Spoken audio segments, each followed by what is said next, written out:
자, 우리 하나님 말씀 우리 다 같이 찾겠습니다. 사무엘하 11장 1절에서 5절까지 말씀을 같이 보겠습니다. 사무엘하 11장 1절로 5절까지를 같이 합독합니다. 시작.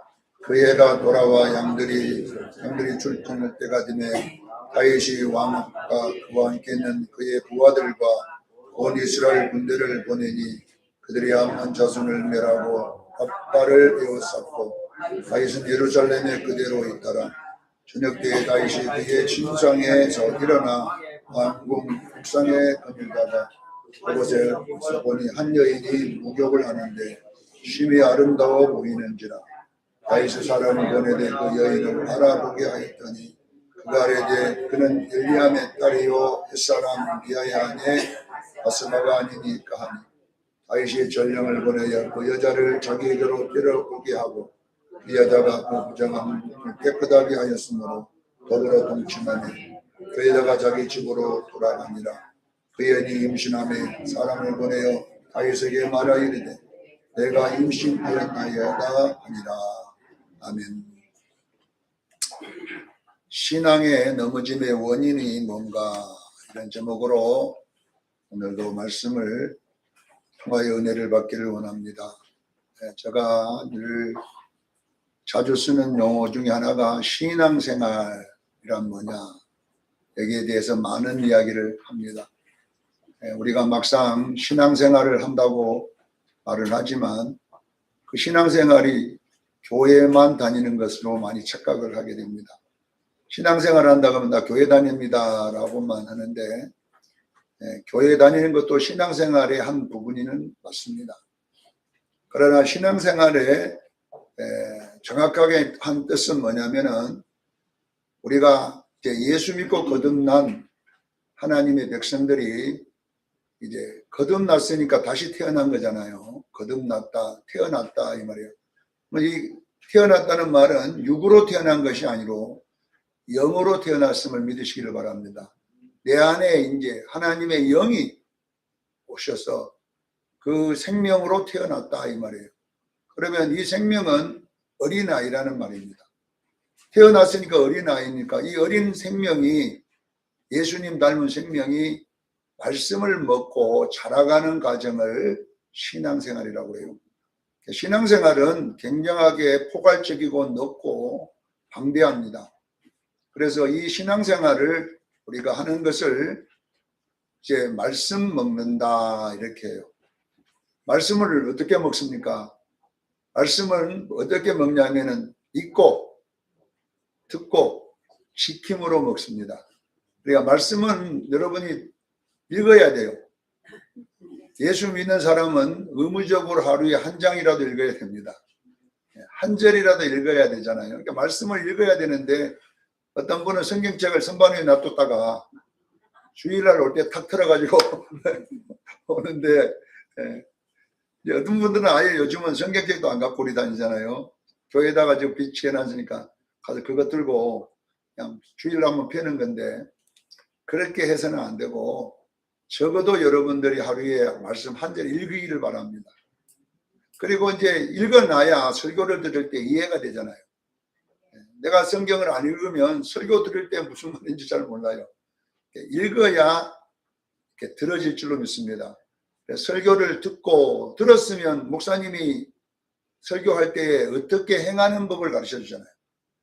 이 말씀은 이런 것이니 이렇게 행하라. 그래서 말씀을 듣고 이제 일주일 동안 그 말씀대로 생활하기를 바랍니다. 그렇게 되면 믿음이 자라는 거예요. 믿음이 자란다는 것을 다른 말로는 영적 성숙이 일어난다는 거예요. 그래서 보면 우리가 예수 믿는 믿음은 다 똑같습니다. 우리가 구원받은 믿음은 많이 받고 작게 받은 게 없어요. 우리가 예수 믿는 믿음은 모든 성도가 똑같지만 성경에는 보면요, 큰 믿음이 있고 또 작은 믿음이 있어요. 예수님이 믿음이 작은 자야, 왜 의심하느냐? 어떤 자는 내 믿음이 크도다. 자, 이 예수님이 말하는 이 믿음은 성숙한 믿음을 말해야 돼요. 여러분이 말씀을 통하여 성숙해지면 믿음이 커집니다. 그러나 말씀을 통하여 여러분 성숙하지 못하면 믿음이 작습니다. 그래서 여러분들이 믿음이 크다 작다고 성경에 말하는 것은 성숙에 대한 믿음이고, 또 믿음이 다 똑같다는 말은 구원의 믿음입니다. 그래서 이 구원의 믿음은 100% 하나님의 선물입니다. 깨닫기를 바랍니다. 내가 예수 믿어진 것은 하나님의 은혜입니다.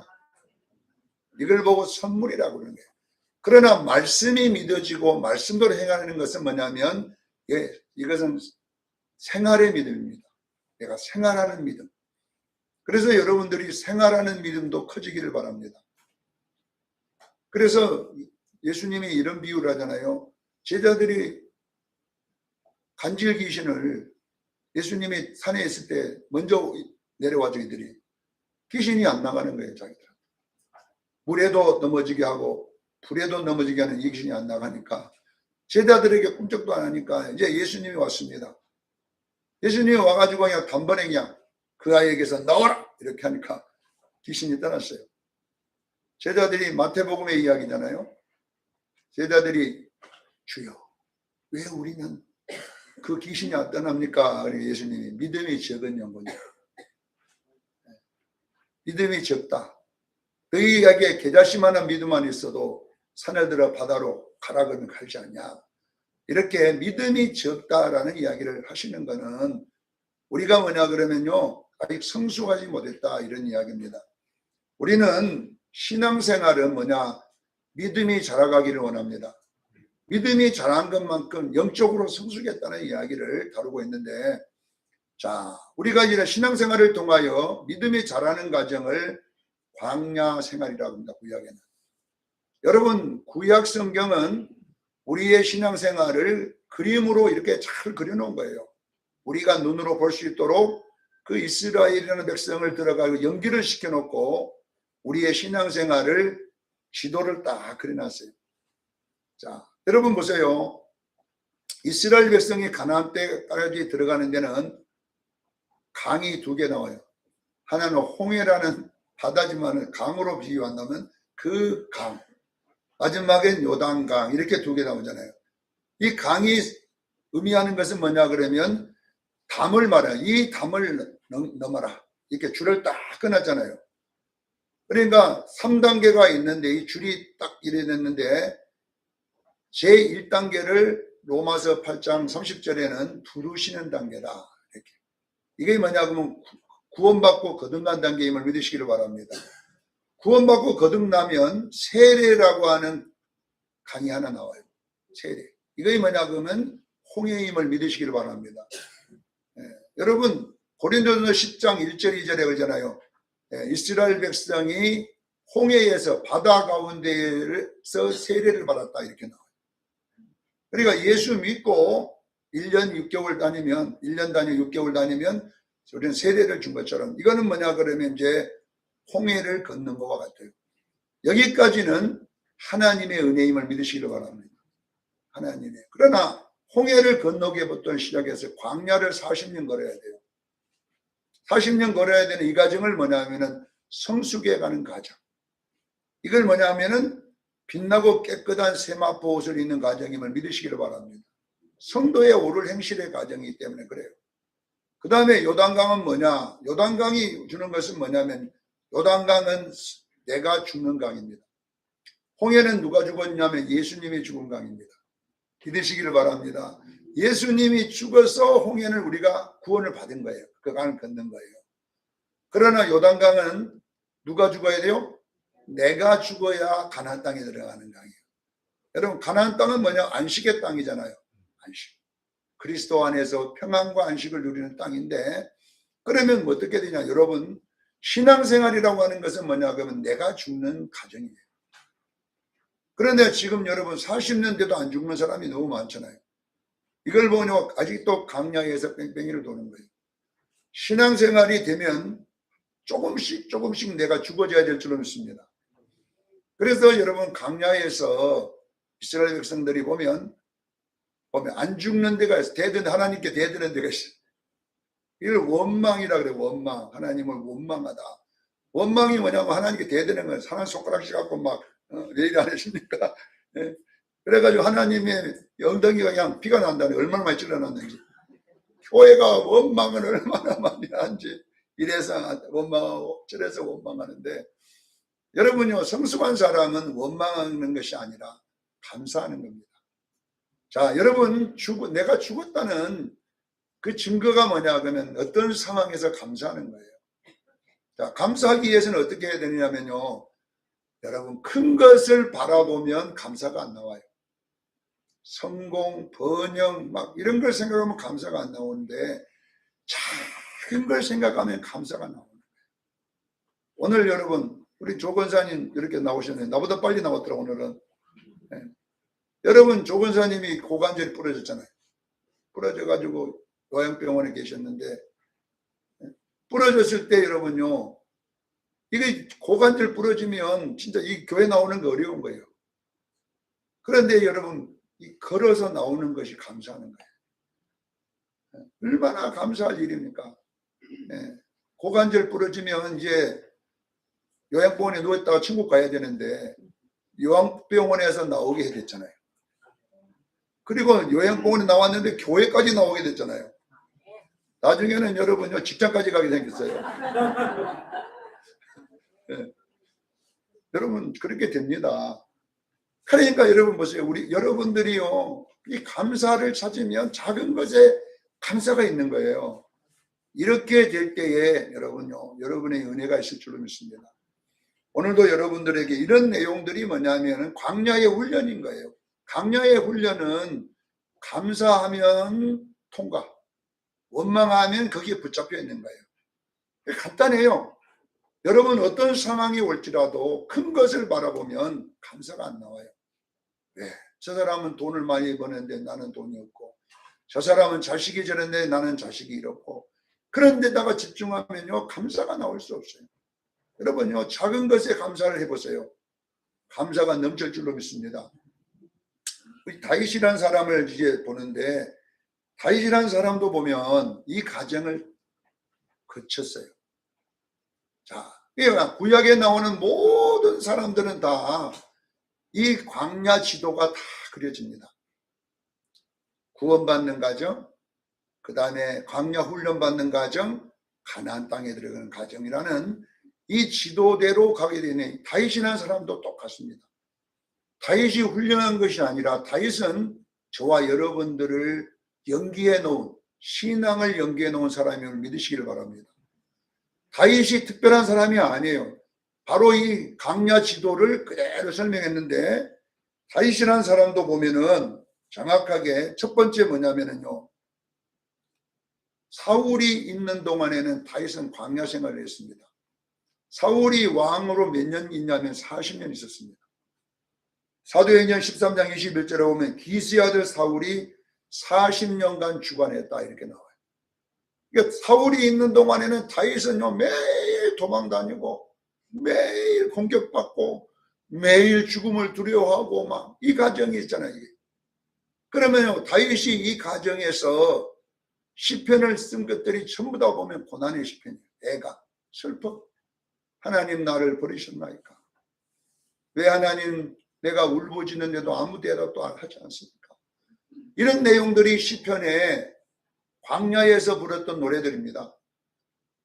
그러니까 다윗도 기름 부음 받고 40년이라는 연단의 과정을 넘어갑니다. 거기에서 다윗이 깨달은 게 뭐냐 그러면 광야는 죽음입니다. 깨닫기를 저는 축원합니다. 광야는 자꾸 죽이는 거예요. 나를 계속 죽이는. 무엇을 죽이냐? 옛사람은 죽고 새사람은 살아나야 될 줄로 믿습니다. 그러니까 하나님이 여러분 보세요. 여러분의 복 주시려고 찾아올 때는 하나님은 여러분 기쁨을 갖고 안 와요. 죽었냐 살았냐 그 시험 문제를 갖고 옵니다. 자, 우리가 너무나 잘 아는 창세기 22장에 하나님이 아브라함을 시험하사, 거기에 시험이 뭐예요? 아들 죽이라는 게 시험이죠. 그러니까 이 시험이란 시험이라는 것은 네가 죽었냐 살았냐. 그러니까 어쩌면 아들은 자기보다 더 가깝잖아요. 아들이. 근데 그걸 죽인다는 건 말도 안 되는 소리예요. 그러니까 결론은 뭐냐 그러면요. 마지막 시험은 뭐냐, 요단강임을 믿으시기를 바랍니다. 아브라함의 요단강이 뭐냐 그러면 창세기 22장이고요. 다윗의 요단강은 어디냐면은 여러분요, 사울이 자기 구리했을 때 거기에 잠들어 있을 때예요. 모든 주변 사람들이 사울을 죽이면 이제 끝납니다. 당신 성공합니다. 당신이 이제 끝났습니다. 이렇게 할 때에 다윗이 칼을 든 것이 뭐냐면요, 하나님이 기름 부음 받은 자를 치지 말라고 말씀했지 않냐. 이거는 여러분 다윗이 죽지 않고서는 불가능한 거예요. 여러분, 그렇게 나를 괴롭혔던 원수가 내 앞에 잠을 들어 있어요. 하나님이 그것도 깊이 잠을 들게 해놓고 내 주변의 사람들이 하나님이 준 기회입니다. 저거 여기서 죽이면 당신은 이제 성공합니다. 당신은 이제 모든 걸 가질 수 있습니다. 그렇게 할 때에 다윗은 사울을 죽이지 않습니다. 어떻게 합니까? 말씀대로 자기가 죽습니다. 여러분, 놀라운 것은 뭐냐면요, 내가 죽으면요, 여러분은 안 죽습니다. 살아날 줄로 믿습니다. 이런 가정들이 이제 쭉 와서 다윗이 마지막 사울을 죽이지 않을 때에 하나님이 사울을 죽이는 것이 사무엘상의 끝입니다. 다윗이 안 죽이고 누가 죽여요? 하나님이 전쟁에 나가게 사울이 스스로 칼로 죽습니다. 이것이 뭐냐 그러면 사울의 인생의 마감입니다. 사랑하는 성도 여러분, 여러분이 연단을 받을 때 내가 죽으면 누가냐? 내가 사는 역사가 일어날 줄로 믿습니다. 그래서 여러분들이 신앙생활을 할 때에 내 자존심의 문제가 걸릴 때가 있어요. 목사님, 나는 다른 건 다 참아도 이거는 못 참습니다. 왜? 이건 내 자존심의 문제입니다. 그런 거 있잖아요. 다른 건 다 용서해도 난 이것만은 용서 안 하겠습니다. 못합니다. 난 절대로 안 됩니다. 이런 문제들이 여러분 그냥 오는 게 아니라 여러분요, 복의 시험으로 오는 것입니다. 깨닫기를 저는 축원합니다. 이럴 때에 여러분들이 감정으로, 여러분의 자존심으로 문제를 다루면 절대로 통과할 수가 없습니다. 말씀으로 행하기를 바랍니다. 실질적으로 말씀이 그렇게 됐을 때에 내가 죽는 것입니다. 이렇게 되면 다윗이 이제 통일왕국의 왕이 되는 놀라운 축복을 받는 가나안 땅의 역사가 일어납니다. 여러분은 이런 은혜가 있기를 바랍니다. 우리 모두에게도요, 여기 이 고지가 있어요. 이 고지. 자, 그런데 오늘 본문은 고지에 올라가서 그 고지를 지키는 신앙의 문제를 다루고 있는, 여러분, 분명한 건 섰다 하면 넘어집니다. 여러분, 신앙생활도 힘들지만요, 받은 복을 지키는 것도 힘듭니다. 어떤 성자분이 그런 유명한 말을 했잖아요. 성공을 100명이 성공하게 해서 노래를 했을 때 성공하는 사람은 99명이랍니다. 그러나 그 성공을 지키는 사람은 한 사람밖에 없다. 그분이 유명한 분인데, 여러분 보세요. 신앙생활을 똑바로 해서 그 고지에 올라간 것도 중요하지만 신앙을 지키는 것도 중요할 줄로 믿습니다. 나는 여러분들이 항상 기억해야 할 것이 뭐냐면요, 잘 될 때 조심해야 돼요. 여러분들이 뭔가를 잘 풀어지고 자식이 잘 되고 이럴 때에 여러분에게 뭐냐 그러면 공수경보를 알려야 돼요. 항상. 그래야 여러분이 이길 줄로 믿습니다. 뭔가 술술술 풀릴 때에 정신 바짝 차려야 된다는 이야기입니다. 자, 그래서 우리 오늘은 신앙생활의 넘어짐의 원인이 뭔가를 한번 다윗을 통하여 살펴보면, 첫 번째가 뭐냐 그러면 방심이라고 하는 거예요. 방심. 자, 다윗이 지금까지는 자기가 다 싸웠습니다. 하여튼 어떤 전쟁이든지 나가면 최고 앞장서서 싸우고, 그렇게 해서 이제 성공을 했어요. 이제 가나안 땅을 얻었어요. 그런데 지금 오늘 본문의 말씀 1절에 뭐냐 그러면 왕이 출전할 때가 되매. 자, 왕이 출전할 때가 된다는 이야기는 뭐냐 그러면 왕이 이 일을 해야 될 일이에요. 이거는 왕이 가야 될 때, 전쟁도 왕이 나가 싸워야 될 때가 있다는 거잖아요. 자, 그런데 오늘 보니까 다윗이 생각해 보니까 굳이 자기가 나갈 필요가 없어. 왜냐하면 오늘 보면 1절에 보니까 이 요압이나 부하들과 군대들이 나가서 여기에 있는 암몬 자손을 다 박살내버리는 거예요. 그리고 그들의 성을 포위해가지고 이제 다 끝난 거예요. 다윗이 안 가도 전쟁을 할 수 있어요. 다윗이 안 가도 이길 수가 있어요. 그렇기 때문에 굳이 자기가 안 갔다 이렇게 나오는데, 여러분 보세요. 잘 될수록 주도 쉬지 말기를 바랍니다. 네. 항상 우리는 뭔가 잘 풀어질 때 조심해야 돼요. 네.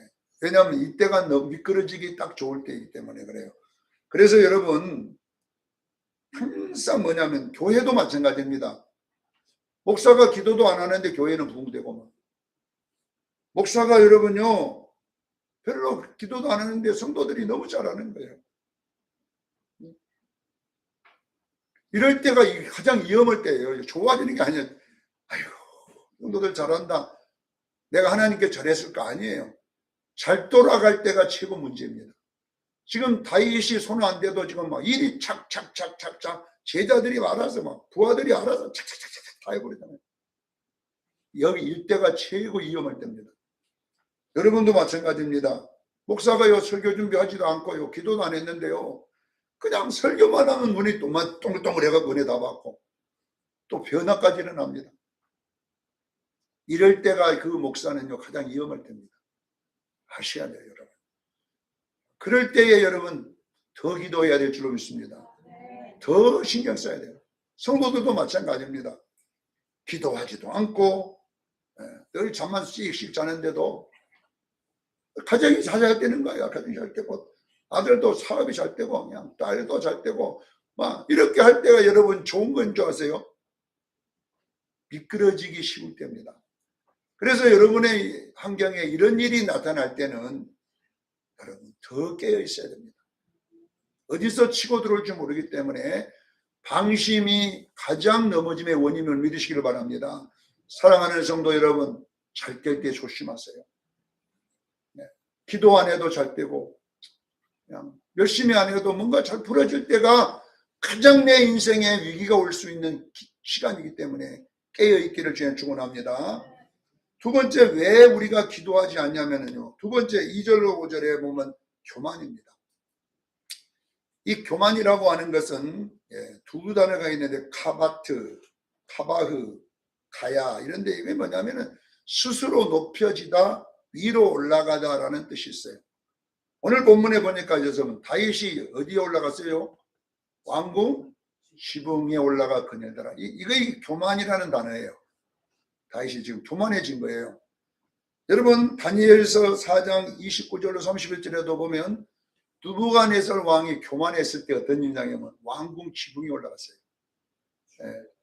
왕궁 지붕에 올라갔다는 말이 교만이란 말이에요. 느부갓네살 왕이 왕궁 지붕에 올라가서 뭐라 하냐면 내가 바빌론을 건설했다. 내가 이 도성을 쌓고 내 위엄을 나타내리라 할 때에 하나님에서 음성이 나기를 내 이놈, 네가 오늘부터 네 정신이 떠나갈 거다. 그랬더니 느부갓네살 왕이 정신병이 걸려버린 거예요. 그래갖고 소가 돼가지고 7년 동안 풀만 뜯어먹고 살아요. 이 느부갓네살 왕이 하나님께 회개합니다. 거룩한 하나님께만 영광을 돌리라. 이랬더니 자기 정신이 확 돌아와갖고 다시 왕이 되는 이런 내용이 기록되어 있잖아요. 왕궁 지붕을 거니는 건 좋은 거 아니에요. 여러분 항상 왕궁 밑에 있기를 바랍니다. 자, 왜 이렇게 왕궁 지붕에 올라갔냐 그러면 오늘 본문에 보면 뭐라고 기록되냐 그러면요, 저녁 때에 올라갔어요. 언제 올라가요? 저녁 때에 올라가요. 이 저녁이 좋은 게 아닙니다. 내가 영적으로 지금 어두워졌다는 거예요. 육이 편하면 여러분 영이 어두워집니다. 하나님이 조승건 목사를 볼 때 가장 편하게 주무실 때가 언제냐 하면요, 조승건 목사가 고난받을 때, 개척교회 하고 있을 때 하나님은요 잘 주무십니다. 근데 문제는 뭐냐, 큰 교회가 될 때냐 문제예요. 조승건 목사만 보면 잠을 못 자는 거예요. 그래, 이거 왜냐하면 저녁 때가 될 확률이 많기 때문에 그래요. 다윗이 고난받을 때를 저녁 때라 하신 적이 성경에 한 번도 없어요. 여러분요, 영으로 어두워지지 말기를 그냥 축원합니다. 기도 생활 안 하면 저녁 때가 됩니다. 여러분요, 말씀대로 안 사면 저녁 때가 됩니다. 영이 어두워지면 무엇이 생기느냐 그러면요, 육의 소욕이 생기기 시작하는 거예요. 그래서 이제 저녁 때에 왕궁에 가다가 한 여자를 보게 됩니다. 이 여자를 봤다는 이야기는 이렇게 뭐 성적인 것을 말하는 거예요, 성경은. 이런 표현은 성적인 걸 말하는 게 아니라 세상의 것들이 아름다워진다는 뜻이에요. 아시겠지요? 밧세바라는 말은, 이 밧세바는 뭘 말하냐면요, 이 세상에 있는 것들이 아름다워진다라는 겁니다. 그래서 이 아내는 햇사람이 아닙니다. 햇사람은 뭐냐 그러면 가나안의 가장 강력한 힘을 가졌던 족속이 햇사람입니다. 공포와 두려움의 대상이었던 족속들입니다. 그러니까 이건 성경은 일부러 이 햇사람의 아내 우리아가 등장하는데, 이게 뭐냐면 세상 사람들이, 성공한 사람들이 부의 상징으로 가지고 싶은 것들이 있잖아요. 성공하면은 가장 먼저 뭐 하고 싶어요? 집, 큰 집 가지고 싶잖아요. 왜? 부의 상징. 내가 이렇게 성공했으니까. 그것도 어디야? 한남동에. 내가 조사해 보니까 최고 부자들이 이태원 쪽에 이 재벌가 총수들만 사는 데가 뭐냐? 한남동 더인 아파트. 그러니까 보니까 최고 부자들이 사는 아파트더라고. 연예인도 그 돈으로 그거 산다잖아요. 왜? 부의 상징입니다. 성공한 사람들이, 우리 수정교인들도 좀 커가지고 그 땅 한 땡 샀으면 좋겠어요. 네, 한남동, 네, 동산구 한남동, 내가 주소까지 적어놨습니다. 네, 이게 누구냐면 밧세바입니다. 우리가 여러분 힘을 가지기 시작하고 부를 가지기 시작하면 부의 상징을 소유하고 싶은 욕심이 생기는 거예요. 네. 또 차도 마찬가지입니다. 차도. 네. 차도 제일로 비싼 차가 우리나라 차는요, 제네시스 G90. G80은 약 7천만 원밖에 안 가는데 G90은 얼마냐? 1억 7천만 원. 제네시스는 뭘 사라고요? G90을 타면 약간 부자다. 네. 여러분 생각해 보세요. 목사님들도 보면요, 좀 성공하면 이런 거 타더라고 보니까. 네. 그래가지고 그런 차를 쫙 뒷골목에 세우는 게 아니라 최고 잘 보이게 딱 세워. 가지고 싶은 거 이런 것이. 이게 누구냐면 밧세바. 네. 여러분, 제가 여러분요, 수입차는 롤스로이인데 이 팬텀이라는 차인가 근데요, 7억이더라고 본 게. 7억. 이런 차 타고 딱 내가 이런 차 타고 여태 해놨으면요, 우리 교회 그 차 고를 사람도 있긴 있어요. 이게 누구냐면 밧세바입니다. 여러분, 밧세바. 성공한 사람들이, 나는 돈 버는 사람이야, 성공했다, 그것을 나타내고 싶은 거잖아요. 여러분, 이런 차들이나 집은요, 별로 안 비싸더라고 내가 보니까. 명품 시계. 여러분, 명품 시계가 제일 비싼 것이 뭔지 아세요? 보니까 316억. 시계 하나가. 파덴, 내가 적어놨거든. 파덴 빌리라는 시계인데, 이게 316억에 경매에 떨어졌어요. 나도 좀 커지면 그거 하나 차고, 316억짜리 시계. 네. 이런 어마어마한 것들이 있더라고요. 다이아몬드 같은 경우는 여러분요, 2,700억. 비싼 것이. 2,700억짜리 여러분 다이아몬드 하나 갖다 놓으면, 네? 부자 아니겠어요? 이 세상에는 이런 밧세바가 정말 많습니다. 언제 목사가 이렇게 되냐? 눈이 어두워질 때에. 교회가 성공하고 큰 교회가 되고 이렇게 되다 보면요, 세상의 명품을 갖고 싶은 거예요. 네. 이런 것들이 아름답게 보이기 시작할 때가 가장 위험할 때임을 믿으시기를 바랍니다. 그런데 이런 것을 소유할 때에 어떤 일이 일어나냐? 밧세바를 소유할 때냐면 이것을 합리화시킨다는 거예요. 오늘날 성공한 목사님들이 많이 하는 거잖아요. 내가 개척해가지고 이만큼 부흥시켰는데, 그러면 우리 집에 차 한 넉 대 놔두는 거에 뭐이 나쁘냐? 마누라 차, 먼 차 해가지고 고급차를 얼마나 놔둡니까? 우리는 그것이 당연하다고 성도들도 장로님도 합리화시켜주는 거예요. 합리화시켜주는 거예요. 오늘 이제 이 밧세바를 얻었어요. 근데 밧세바가 임신을 했는데 이것을 합리화시키려면 어떻게 해야 됩니까? 우리아를 통하여 합리화시켜야 되잖아요. 우리아를 전쟁에 불러다가 술을 먹여가지고 오늘 저녁에 같이 자라. 근데 하나님이 자기 합니까? 우리아가 마누라하고 절대가 안 잡니다. 내 동족들이 내 친구들이 전쟁에서 지금 고통받고 있는데 내가 어찌 내 마누라하고 이렇게 좋은 일을 하겠습니까? 안 합니다. 그래가지고 집에도 안 들어가고 성전문 옆에 있다가 말을 안 들으니까 어떻게 되니까 요압에게 글을 써 보냅니다. 전쟁에서 죽여라. 최고 전쟁이 심할 때 철로 앞에다가 우리아를 보내라. 그리고 이제 죽었습니다. 소식이 들립니다. 그러니까 요압 보고 뭐라 하냐면, 요압아, 사람이 전쟁이면 일어나면 죽일 수도 있고 살릴 수도 있지. 네 아무 걱정하지 마라. 이렇게 돼 있어요. 이걸 보고 뭐냐? 합리화라고 그래요. 사랑하는 성도들은 보세요. 성공한 목회자들이, 성공한 사람들이 그런 부를 가졌을 때에 뭐라고 하느냐? 당연하다. 아닙니다, 여러분. 눈이 어두워질 때에 당연함으로 포장을 하게 되고, 장로님도 우리 목사님 그렇게 했으니까 이렇게 해야 된다고 합리화해주고, 그건 여러분 망하게 하는 원인임을 믿으시기를 바랍니다. 죄는 합리화하면 안 됩니다. 당연한 거라고 여기면 안 됩니다. 사랑하는 성도 여러분, 영이 열리기를 위해 축원합니다. 밤이 되면, 영적으로 어두워지면 딱 나타나는 증상이 뭐냐 그러면 세상 사람들이 성공했다는 것들을 소유하고 싶은 충동이 일어나는 거예요. 그런 것들이 아름답게 보이는 거예요. 그런 것들을 가지고 싶은 거예요.